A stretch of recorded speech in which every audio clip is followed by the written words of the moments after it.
This has officially become the biggest month in monthly media review history. 18 total projects I will be reviewing over the coming video, and my word, was it an intense month keeping up with all this, I'll tell you. Not only that, this month was filled with some of the most anticipated projects, as well as some of the biggest projects of the year, and it was a hell of a time watching all of this at once. There was some crazy times, there was some sad times, there was some beautiful times. All in all, pretty good time. So let's take a dive in.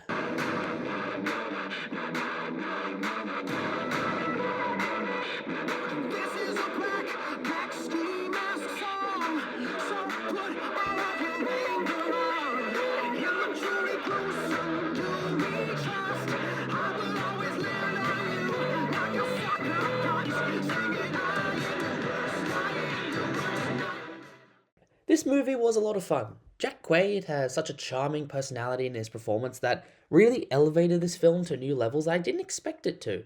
The whole idea of this movie is insane, and a catalyst for a lot of really gory and creative action scenes that, whilst not too over the top, were spread out enough that it kept the movie exciting and entertaining, driven by a small emotional core that Jack Quaid's charm really emphasizes. His sincerity really drives home the plot. Not only is he talented in the emotional department, but in the comedy too. Not only was the sheer hilarity of the fight scenes and how Novocaine went about fighting, but also in the jokes and some of the slapstick humor. I saw little bits of Huey coming through the performances, but I love Huey, and Jack Quaid is just such a delight to watch in this movie. I can't stop praising him for it. The supporting cast are there. Jacob Batalon I thought was going to be in this movie more, but despite that, he was a pretty good addition to the film. The villains are a very action movie coded. They have little to no character development, but they really don't need it for this movie to work well, since most of the focus is on Novocaine and Sherry, who also has some pretty good character development and even a twist that I didn't see coming. Where the trailers revealed a lot of big injuries, there was still a lot in this I did not see coming that had me reeling, laughing, and leaping out of my cinema seat and cringing in sympathy pain. But I love it. It was insane. It was funny and surprisingly emotional for an action film. It's great to see some good variation in the action genre, and also to see some competent, talented, and skilled writers, actors, and filmmakers behind them, because alongside all the story elements, the cinematography was very strong as well. It was simplistic, nothing overly complicated or stylized, allowing for the skill of Jack Quaid and the choreographers to shine through, and it did. This was a fun, crazy, surprising action flick that I would happily revisit.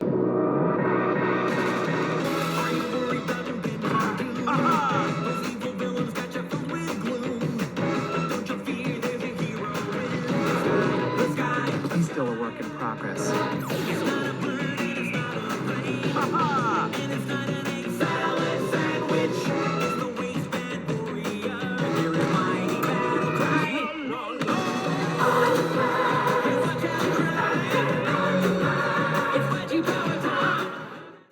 I loved the books and all the works of Dave Pilkey since they were a part of my childhood, and DreamWorks were able to bang the nail on the head with the Captain Underpants movie, so I was very confident they would nail this movie, and they did. Dogman's animation style really brings the wacky visuals of the books to life, both in the unusual whimsy shapes and in the vibrancy of the world, feeling both like a unique animated world and like it had been pulled straight from the books. On top of that, similar to the Captain Underpants movie, it utilizes moments of stylization with these scrapbook-like moments and many extra stylistic choices that really help add that extra layer of immersion into the wonderfully dumb world of Dogman. The voice acting for this film was spot on, from Isla Fisher's great work as a reporter and Australian rep, yay, and Pete Davidson doing a slightly different voice as well as pulling out an actually deep performance that fits well with the character. And they cast the perfect kid to voice Little Petey because he was adorable, and Ricky Gervais pulled out another entertaining and funny villain performance. The story itself is a really good story from the books, combining a bunch of different ones in a pretty chaotic way, which Pilkey does well, and it wraps up pretty nicely, combining all the books and plot lines together into one chaotic yet entertaining and heartfelt story. On top of that, the writers turned up the emotional content of the movie to a degree that was appreciated to break through the normal chaos that comes from Pilkey's work. And the humor is childish, it's dumb, it's ridiculous, and it's meant for kids, as the books are. But that kind of humor, done like in this movie well and to a small degree supported by competent emotional depth, really works well and makes the movie doubly funny. As you combine it with the wacky dynamic animation, really amplifies the comedy in this movie. Movies can be dumb, they can be childish, especially movies adapting Pilkey's work, but DreamWorks is really good at this kind of comedic animation, so if they pull it off, Dogman may feel small in comparison to their other works, but I had a great time with it, and I really hope more of his works get adapted in future because I enjoyed them so much. It's just one of those days where you don't want to wake up. Everybody sucks. You don't really know why, but you want to justify. If someone's head off, no human contact. And if you interact, your life is on contract. The best bet is to stay away, motherfucker. It's just one of those days. It's all about the he said, she said. Think you better quit. Slip. This movie is an embodiment of fun. One thing I really liked was how the cinematography and lighting in combination with the editing really gave it the look of classic 80s films, something that worked in tandem with how each individual story was parodying 80s movies and also helped ground the story in its reality despite the slight fantasy of it. Out of the four, the second one is the weakest, but it's still a lot of fun, especially the rap battle. I guess the most normal story would be the least interesting. Pedro Pascal, the Nazi fight, and the basketball at Kill Bill are filled with some really entertaining and funny moments, with Pedro's story being the emotional center of the film, something that helps break up the madness of the film with a simplistic yet heartwarming story about love and loss. And it helps that Pedro has proven to be really damn good at these kinds of stories. Mads seriously has such a tender heart that he puts into these performances, and it was kind of ironic that the most heartfelt story came from a story about a gangster and not the kids fighting Nazis, but they made the right choice in giving Pedro the most emotional parts of this film. The 80s aesthetic combined with some fantastic use of camera and effects give this film a really entertaining vibe that help make it even more enjoyable to watch. I gotta love the final story with its John Wick / Terminator style action set piece of a basketballer destroying a whole house of idiots. The Nazi fight episode had some awesome punk rocker vibes, which is one of my favorites, and some additional stylization that I really liked and made it probably my favorite, and also a great fight scene and killing Nazis, of course. The other part of this movie I really enjoyed was that the stories were connected together so simply and elegantly. Little details spread throughout the various individual stories all came together to link up, allowing each story to feel separated and unique, whilst also connecting them all together really well to create the overall image of a mad night in the 80s. It's also clear there is another sinister undertone to this story that I'm really interested to see if anything is done with it in the future, because it added such a layer of intrigue that I was not expecting from this film, but elevated it just that little bit higher with the sophistication it managed to achieve given its crazy premise. It is probably my biggest gripe with this film that concept was not explored further or given more detail, but hey, it was still a fun movie. Wasn't entirely sure what to expect going into this film, but I had a blast and a half with it. Creeper. Oh man. So we back in the mine, got our pickaxe swinging from side to side, side to side. This task a grueling one, hope to find some diamonds tonight, diamonds tonight. Heads up, you hear a sound, turn around and look up. Total shock fills your body. I had no expectations for this movie, and it surprised me by how not bad it was. Granted, it's not a good movie, but there is a large collection of funny / good bad movies, and this would take the top of that category, because whilst it is cringy and weird, it does it in a way that is tolerable, and carried hard by Jack Black and Jason Momoa having a great time with this movie, and them not taking it seriously generally made this movie more tolerable and fun. They carried it so hard. The CGI looks pretty good, actually. It took a while to get used to, but it actually looks pretty decent, especially with the sheep and the other animals. And to be fair, Minecraft as a game is not meant to be serious, usually. At least the Minecraft I grew up with. So the movie not being serious works as well as the whole design, because Minecraft has some odd designs, let's be honest. There were some references in this movie to pop culture, like the cameo by Jeb, Dan TDM, and LD Shadow Lady, and an unrecognizable mumbo-jumbo, I might add. And the Technoblade tribute was a beautiful and very well executed tribute. I'm glad he got included and in such a good way. I had some genuine fun at times with this movie. Outside of all the memes I already knew, there was a bunch that surprised and caught me off guard that really brought this movie to a higher bar than it deserved. The other actors really didn't have much to do, and they were drowned out by either them being bland or just being drowned out by Jason and Jack's manic energy. They are both having so much fun, it's hard not to have equally as much fun. Jennifer Coolidge, I had no idea was in this movie, and she stole the spotlight as usual with her typical energy and delightful comedy. There was a bunch of other references, like with the music, the sound effects, and other qualities from the games, which I really appreciated. As someone part of the generation that grew up alongside Minecraft, alongside all the memes and the chaos, the movie was very tailored to that group of people, as well as obviously children, and it does that to a degree that is campy, but in a fun way. I also appreciated that they took some liberty with the random lore of Minecraft, given that there is important stuff to get right, but they took some cool creative liberties that made it more entertaining. I did not expect this movie to be good, so it was a surprise to me by how not bad it was, and I enjoyed it quite a bit in places. All around, a surprisingly fun movie. 7, 6, 11, 5, 9 and 20 miles today, 4, 11, 17, 32 the day before. Boot, boot, boot, boot, moving up and down again. There's no discharge in the war. Don't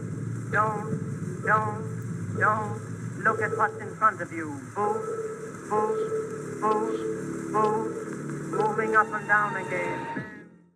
I think I need to apologize to Alex Garland after my less than flattering review last year of Civil War, because he and Mr. Mendoza cooked up one of the best movies of the year, and one of the best war films I have ever seen.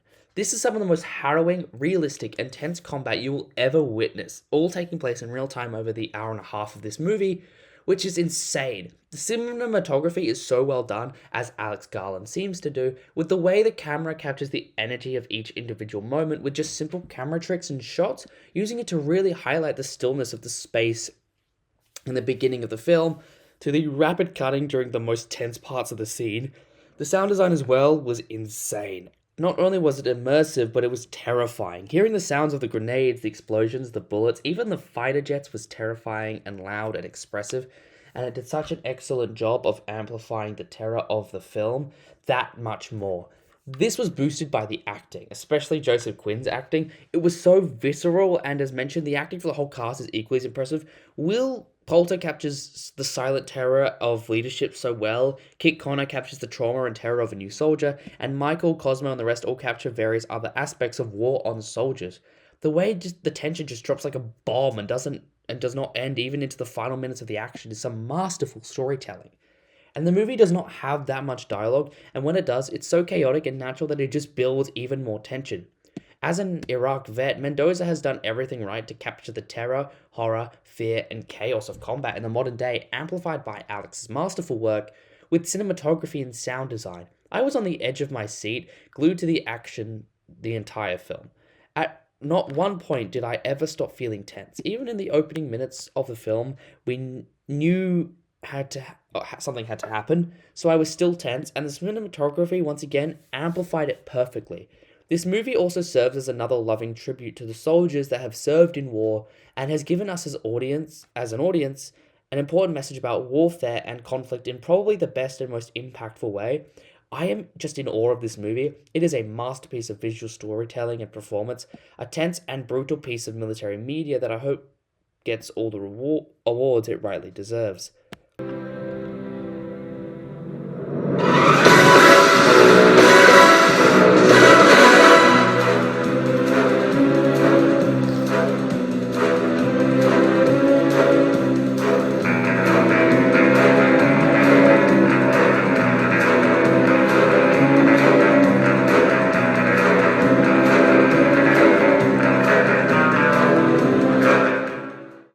Once again, this is another movie that takes the normal tropes and cliches of the usual spy thriller genre and changes it to something new and exciting. The Amateur gives us Rami Malek's character as someone who uses intelligence and his brain rather than physical force and violence.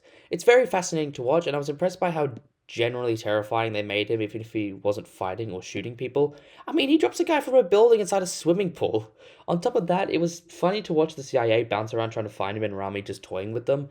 And it was also funny in general to just watch this incompetent fish out of water agent try and be a field agent. Lawrence Fishburne's character was fun, even if he was barely in the movie, as was John Bernthal, although he did his classic move of barely being in it and still dropping some bangers, and just generally being the best part of it. The movie, for being over 2 hours, is paced pretty well for a slow burn thriller, which is the downside of not having a high action movie, but they make it work by showcasing a methodical agent working towards his goal, which was very intriguing as something very different to what has been shown in the past. My one gripe was the addition of an additional love interest after the wife died. I'm glad they didn't go that direction in the end because I didn't need to be in the movie, and it still didn't even need to be implied or anything at all because the whole power of this movie is how it portrayed how strong of a relationship the two had with each other. The finale as well was very, very good, seeing a battle of wits and conversation rather than just fighting. I don't know what else to say. It was just such a breath of fresh air for spy thrillers, and Rami Malek's performance all worked to make a compelling and intriguing film. I'm glad there is more variety being put into an old and sometimes tired genre, as with a lot of films already released and with ones to come. And whilst this one may not have been the best attempt at it, it's definitely a good first try at reworking the genre. On the rocky road to Dublin, 1, 2, 3, 4, 5. Well, in the merry month of May, from me home I started, left the girls of Tuam were nearly broken hearted, saluted father dear, kissed me darling mother, drank a pint of beer, my grief and tears to smother, then off to reap the corn, leave where I was born, cut a stout black thorn to banish ghosts, and Coverlin's brand new pair of brogues, rattling over the... Ryan Coogler is a genius. This movie proves it. It's just the simplicity of his cinematography, especially in the production design of a 1936 plantation. The variety of costumes, the lighting are also simplistic, but really do bring this movie to vibrant life. Some of my favorite shots, as well as some of the best, come from the club setting with this softer, warm lighting. It's so beautiful to look at. The other thing this movie has is sound design. Excellent, masterful sound design. The way the sound moves, the vibrancy of it, the terror it creates, the songs being love letters to old school blues and being absolute bops, it all works together with some John Williams level skill with some cinematography that makes this film a sensory masterpiece. Ludwig Göransson continues to showcase some John Williams level skill at creating scores because this is literally one of the best musical scores I have ever heard. Made even better in combination with excellent vocal performances and the cinematography and sound design. As for the performances, all of the actors from Michael playing two distinct brothers with some great emotional range, to Wunmi Musaku and Haley Steinfeld playing great support roles, all of the performers around the main two actors are incredible and add so many layers to this story. The horror creeps through the story slowly, combining normal 19th century American racism with vampiric horror to create a very tense and scary atmosphere that builds towards the final act of the movie, which increases the horror to new levels and amplifies it with intense action. The final act of this movie with Sammy and Smoke showcases some great dialogue-free performance from Michael and the new man, Miles Caton, and what a final act. A brilliant bookend for a super intense and horrifying film. Ryan Coogler's filmmaking skills from Black Panther were translated into a whole new style with this film that really builds the horror and terror, whilst also including some genuine character moments, historical events, and a fantastic scenery as mentioned, all to create a brilliant film that will have you on edge at every turn. Ryan Coogler and Jordan Peele should definitely team up for a horror movie because together, it may be one of the best horror films in history.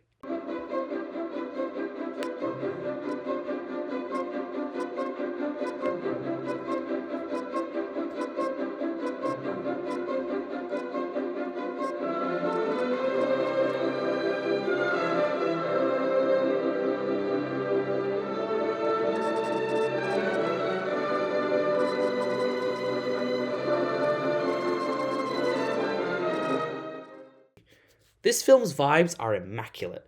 That is honestly the entire review, but there is more to it.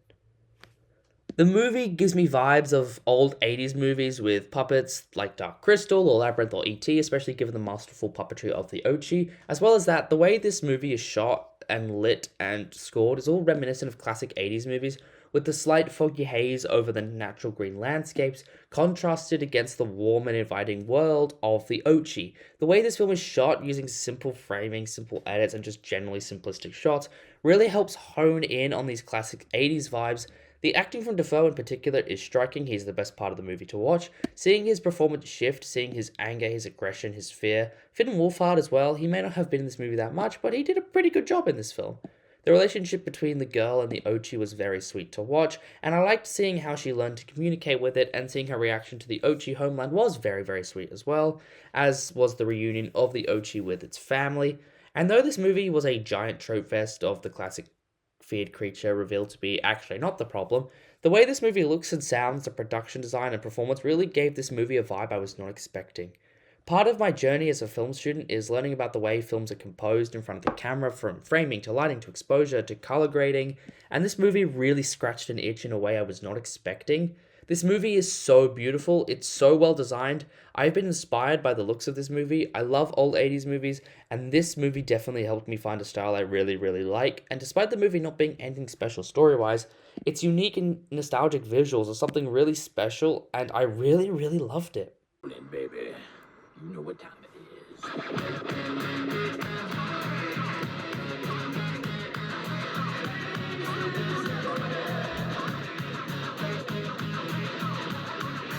Chocolate starfish.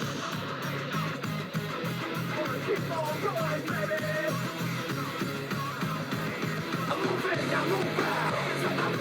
Back up, back up. Tell me what you gonna do now. Breathe in, now breathe out. Back up, back up. Tell me what you gonna do now. Keep rolling, rolling, rolling, rolling. Keep rolling, rolling, rolling, rolling. Keep rolling, rolling, rolling, rolling. Keep rolling, rolling, rolling, rolling. Ali Shakur comes in clutch again with his take on Devil May Cry, with an action-heavy, gore-filled demon romp that stays true to the games with Dante's trickster hero mentality, and provides some excellent moments of emotional clarity and storytelling, mixed with Studio Mir's usual knack for great and dynamic action and intense fight scenes with just that extra touch of batshit crazy. That shows off both Dante's and Lady's abilities whilst not making them too overpowered. Not only was the voice acting great, but there was a lot of surprising humor in the show, especially from Dante's character, which I've heard is accurate to the games, which is good to see. Ali just has such a knowledge of translating these video games into compelling series, and that shows here. White Rabbit is not only superbly voice acted, but is also a fantastically sadistic, entertaining and skilled villain, and a great foil to Dante, and I thought I saw the plot twist about his identity coming, but I was surprised. White Rabbit may be one of my favourite villains of the year so far. And Kevin Conroy coming back for one last excellent performance as the God-loving Baines was as good as ever. Devil May Cry has a very interesting deeper plot behind politics, religion, and, like in Castlevania, a discussion about the evil of humanity and how it reaches many, many layers. Lady/Mary had a great character arc, learning how to see past her prejudices, and I look forward to seeing where it continues in future seasons. Virgil's appearance was sick, the ending was insane, as I expect from Ali and Studio Mir, and it was all wrapped up in the usual stellar animation. And also, the music in this show, being a throwback to old 2000s era rock and new metal music that I love, was so good. And it was all well used, from Limp Bizkit's Rollin' in the intro, to Evanescence's new song, to Rage Against the Machine and Green Day, and Bury the Light, and tons more. Oh, and Papa Roach for the incredible motorbike scene. It was so cool, and the songs fit so well with the action and the show. It feels like we are approaching the era of animators who grew up on AMVs, and it's so cool. Not only the nostalgia, but the heightened epicness of the show. DMC was another fun animated romp that I look forward to seeing more of, hopefully alongside more Castlevania Nocturne. Please, Netflix, please renew it.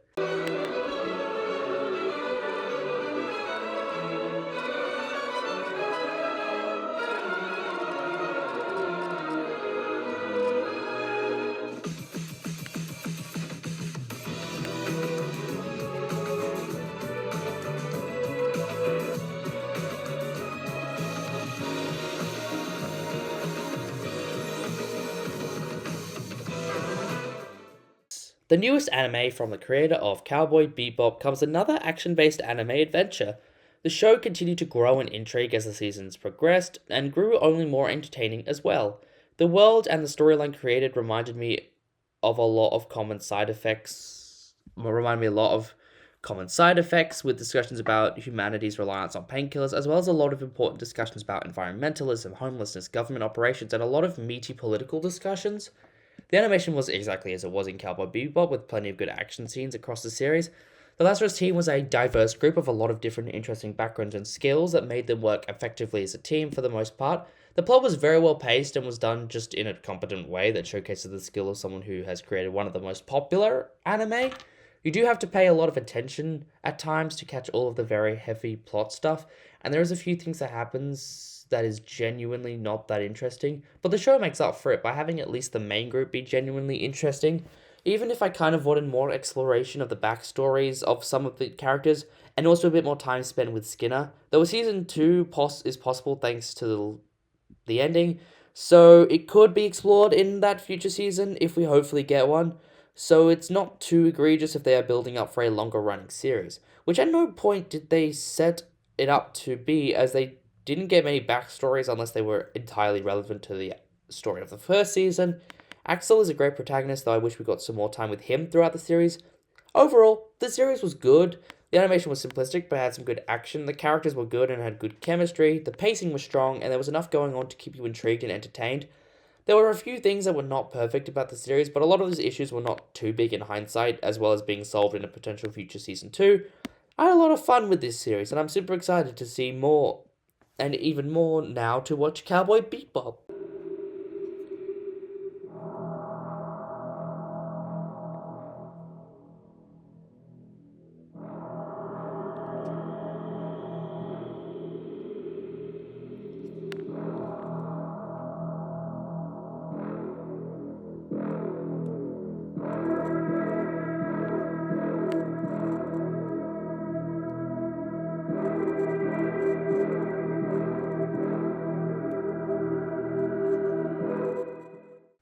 Another anthology series had some really unique episodes, came back with another season that turned up the emotional weight this time. Eulogy and Common People were both emotionally balanced sci-fi stories that brought a tear to your eye, including great performances from Chris O'Dowd, where Eulogy was an emotional roller coaster. Common People was a dark reflection of a very real world. The USS Callister episode was entertaining and even better than the original episode, with a fun appearance by Tommy and Dan. Dan looked like he was having a whale of a time. There was definitely a weaker episode in Hotel Reverie, but Emma Corrin brought it back for me. Episode 2 was dark. Really dark, and to be honest, I started off not enjoying it, but as someone who has gone through experiences along the same line, it was so satisfying to see her get her revenge, and such a cool ending. Episode 4, however, I think was the best of the bunch. Peter Capaldi, of course, shines, but Will Poulter and the young actor did an equally good job. The whole idea of the episode was so cool and so eerie that it really sold me on the idea and hooked me in. Black Mirror has such a variety in its designs, in its cinematography, in its lighting, in its performance. Getting a lot of good, deep performances from these actors, the show has really maintained a semblance of quality in its many years on screen. The other thing I liked about these episodes was how well they are paced. None of the episodes felt like they had dragged on or were rushed. They were very methodical and timed out to feel authentic, to really hone in on the deep horror and emotion that is needed for an episode of Black Mirror to work. The season cooked hard on its new slew of episodes, and I do hope it continues because these people really are some of the masterpieces of TV, and also contain some very powerful warnings about the advancement of technology and some great messages about the nature of humanity. I really enjoyed this season and look forward to more.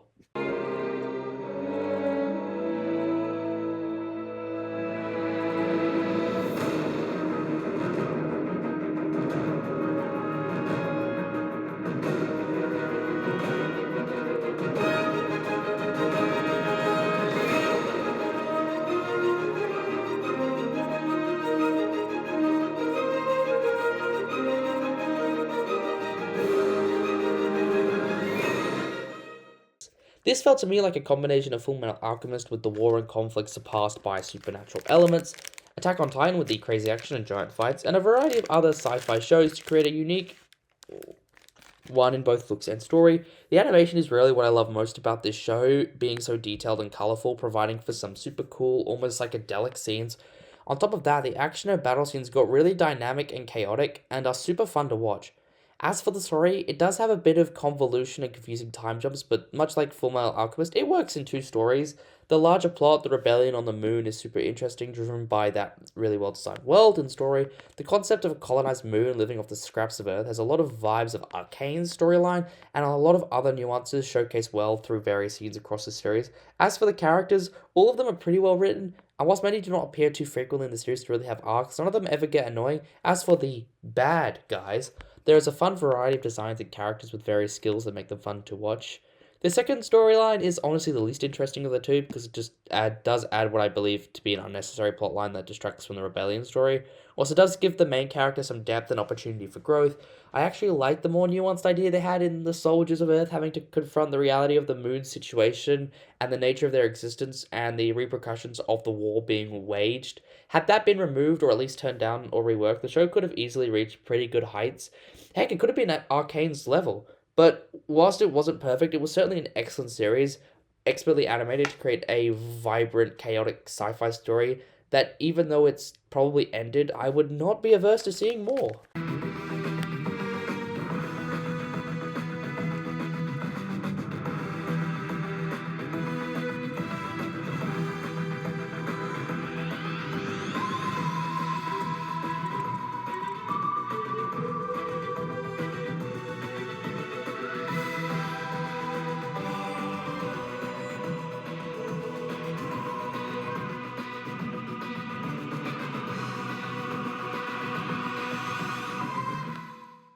This was the season that found its feet. More and more of the episodes hit, more and more of the storylines worked and clicked, and it felt like Doctor Who. Ncuti being much more present in this one definitely helped, though Ruby's episode was a fun and dark detour. Belinda was an interesting companion, especially being reluctant to go on the adventure. This season was just good.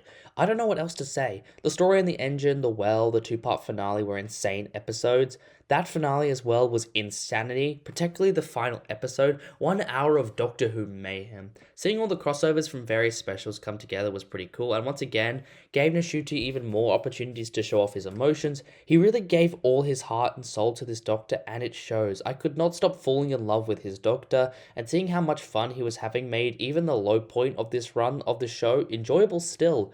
There was so much happening in that finale and so much still set up, like the boss and the Pantheon, which will be interesting to explore in the future. The Rani were kind of nothing villains, but they did reveal a pretty big lore of an old villain that was cool to see, similar to the return of the Toymaker from the 60th anniversary specials. And what an ending to the special, seeing 13 return for a few extra minutes, hearing Nshuti's final words that embody so much of what his character has been, and the shock I felt when I saw who the new regeneration was. You have no idea the scream I screamed. This season felt much more competent and entertaining than last, and I think it was because RTD and the team had finally figured out how to use Ncuti to the best of his ability, and had found some stories that fit much more with the versions of Doctor Who. By the way, the VFX on this and the last season are insane. Like, I wish Disney used these effects on a lot more of their projects. Doctor Who may not have been perfect right now, but Ncuti killed it. I'm sad to see him go before he gets a longer run, and it may mean we have a longer break before we get more direct Doctor Who content, but I loved this season. I loved Ncuti, and I cannot wait to see where they go with this new edition of New Who. But get rid of RTD! 思いを消してしまうにはまだ人生長いでしょうやり残してることをやり直してみたいから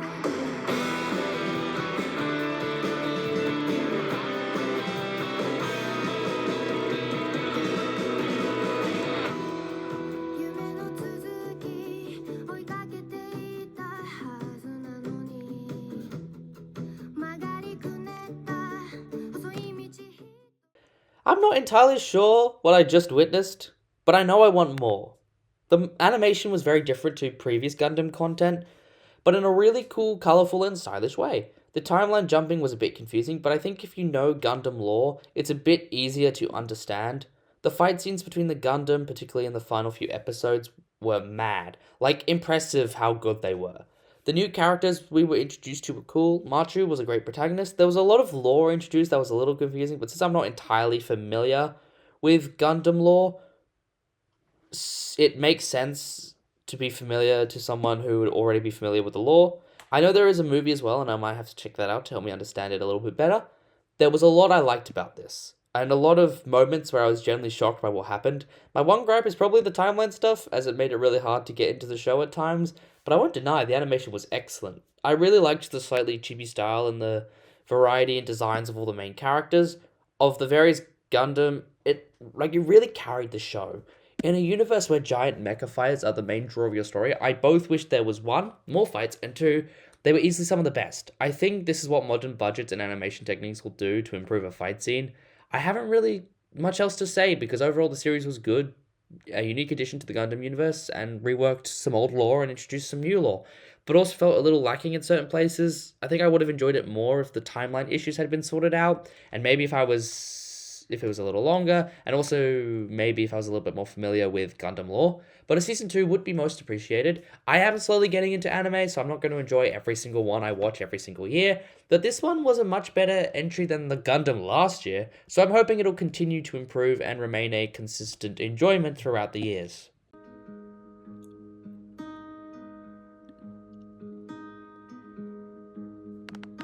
I walk through the valley of the shadow of death, and I fear no evil, 'cause I'm blind to it all. In my mind, in my gut. Oh boy, this was rough.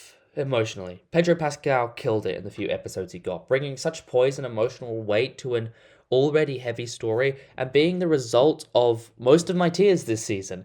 Bella and Isabella have such great chemistry, and Bella is killing it as Dina. All of the characters are done so well. It's hard not to see the game brought to life on screen, especially when you get Jeffrey Wright back to play his original character and doing a stellar job at it. And Alana Ubach, damn. They really got some wild guest stars this season. Caitlin Dever did such a good job of portraying Abby in a way that made me hate her so much.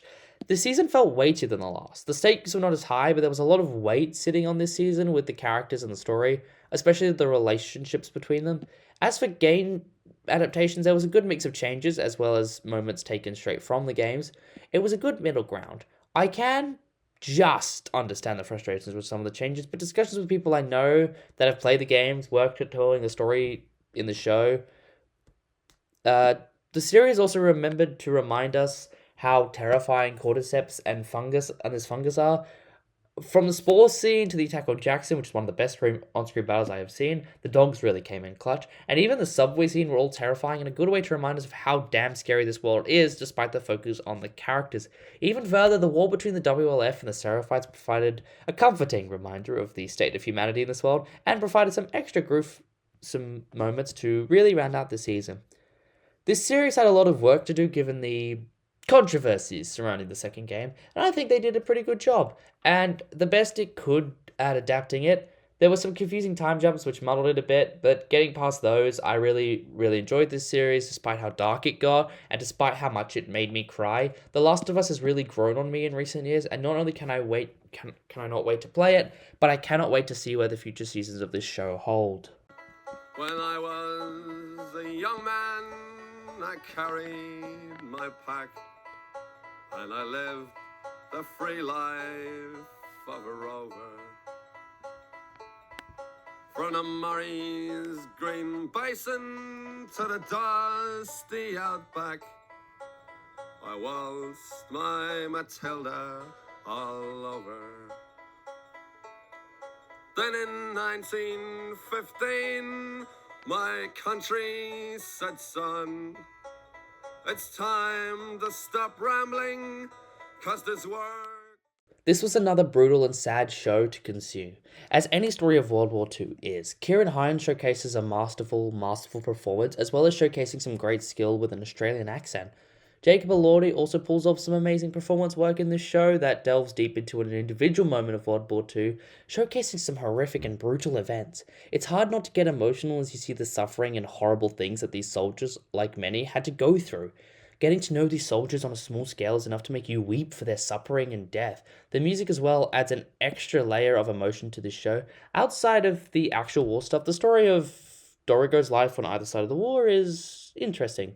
But I may be a little harsh in saying I didn't like all of it, especially because we are supposed to feel for him many, many years down the line. The ladies make a bit more sense, since he's someone struggling with a lot of PTSD and trauma, and in a time where even soldiers still struggle to speak about their issues, it makes the emotional stakes of the show that hit that much harder when seeing the fallout from it. But it's that final 20 minutes of the show that make it all worth it.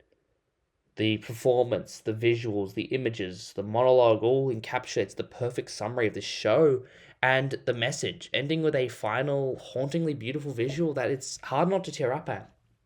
War stories are always a hard thing to get right, especially tone-wise, and whilst there was a struggle in some sections, my word was this a haunting, brutal, and devastating look at war, with a masterful performance by Kieran Hines, Jacob Elordi, and the rest of the cast of soldiers. It's another emotional drama that I'm glad I watched.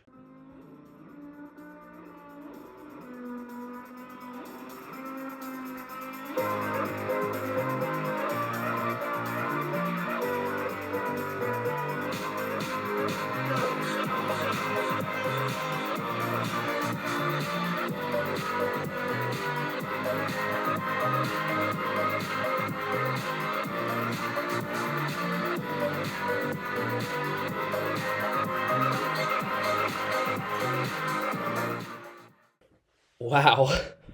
What a season. Not only the best Star Wars content made, but a genuinely good show with some of the best writing I have seen all year. The depth that this show was able to create with the Empire, with Mon Mothma, with Luthen, with Cassian, and so many more, supported by some fantastic acting from all involved. Of course, serving more great monologues, they were really, really empowering. Depressing and truthful monologues performed so well and given so much more weight given everything we know and given the real world we're living in right now. Mon Mothma in particular, the one in the Senate, which makes her rebel speech hit that much harder, and what a brilliantly dark arc in the Gorman massacre, building it up steadily over time, showcasing the real depth of evil and cunning in the Empire, the desperation of the rebels, all leading to a devastating and heart-wrenching end to the arc, the best of Star Wars, and what made it worse is that we knew it would never be prevented, both thanks to canon and the brilliant writing of the show giving us every possible angle of it. The use of propaganda, Dedra Meero's role, Cyril's manipulation, the failures of the Gorman front, all of this played out over this arc, and we all saw it come crumbling down, and it was brutal. That final sort of 20 minutes, even maybe 30 minutes of episode 8, I think will go down in history as some of the best and most brutal Star Wars content ever witnessed. And it's fitting that someone who made documentaries on the war in Afghanistan is the person who made that episode. Andor's production design and cinematography are equally as impressive. The costume design and set design combined with some amazing VFX used as little as possible, but to great effect, to not only bring the Star Wars world to life again, but breathe new life into it, grounding us in these locations to the point where the massacre hits that much harder. There are some amazing long takes in this show and some brilliant uses of the camera. The music and sound design add layers to an already deep and brilliant show, particularly the songs of Gorman. It truly was the best arc the show has produced and some of the most devastating Star Wars. It is impressive how a show about a character from Rogue One who died has become the best Star Wars content, showcasing so much more to the Empire and the Rebellion, as well as the lengths people go to for their causes, as well as continuing to build even more upon Rogue One and the original trilogy. Andor was insane, dark, devastating, intense, and brilliant. And whilst it is sad to see the show end, my word, was it a fantastic way to go out. Thank you, Tony Gilroy. Wanna cause a stink, won't be the first to blink. I'm not who you think, don't mess with me, I'm Boudica. My husband Passatog, the study was a Celtic king. I was his queen, so due to me was half of everything. Roman law gave half to me, so half was what they got. Till their nasty soldiers came and took the blessed lot. Hey mister, I say you got the wrong end of the stick. I was super excited for a new adaptation of them. A French company adapting this comic was also a vote in its favour, as it meant that it was accurate to the tone of the comics, filled with tons of great slapstick comedy, ridiculous names, and pop culture references that made it a joy to watch. The animation has brought the designs of the comics to life, and it allows it to be dynamic and fluid in its action, particularly when it comes to the ridiculous fight scenes and comedic movements of the characters. They did a great job pulling from the comics for all their designs. The plot focusing on one single event worked well, and it was very well paced. Despite the lip sync not being right, the dubbing was actually pretty good. None of them felt flat or monotone, and they all still had the same personalities as they did in the French version. And I could differentiate between them very well. The The new characters introduced, such as Fast and Furious, 10 million clicks, and metadata fit perfectly well into this wacky world, and the naming conventions for this comic series is one of the funniest things I have ever seen. It's just so clever. There was a ton more during the show that made me laugh every time, and honestly, I do not think I stopped laughing once during the show. I also really liked the goth German joke. Ancient history nerds will get a real kick of that one. I certainly did. And the use of actual historical references and time-accurate references in a comedic way is another part of the comics, and this shows that it really works well. The friendship between Obelix and Asterix being explored on a deeper level gave this show a little bit of sophistication, which fit quite nicely amongst all of the usual Asterix and Obelix shenanigans, and that little 2D animated show at the end of the final episode was also really fun. Nice to see some extra additions being thrown in, and it reminded me a lot of the old Pixar shorts. God, I had so much fun with the show. It's a nice bit of comedy to break up the large amount of dramas I've been inhaling recently, and something in a more niche media that I'm glad to see getting more adaptations. I cannot wait for more from Asterix and Obelix, especially if it's from this group of people, as they clearly have a great love for the series and know how to handle this. Oh boy, this was a chunky stack of projects to review. We're not even done with the rest of the year. We've still got like several months to go. While it's not quite as full, it is certainly going to be full with a lot of projects that I'm excited for, but I am also dreading not knowing why I do this to myself. But hey, it's going to be exciting.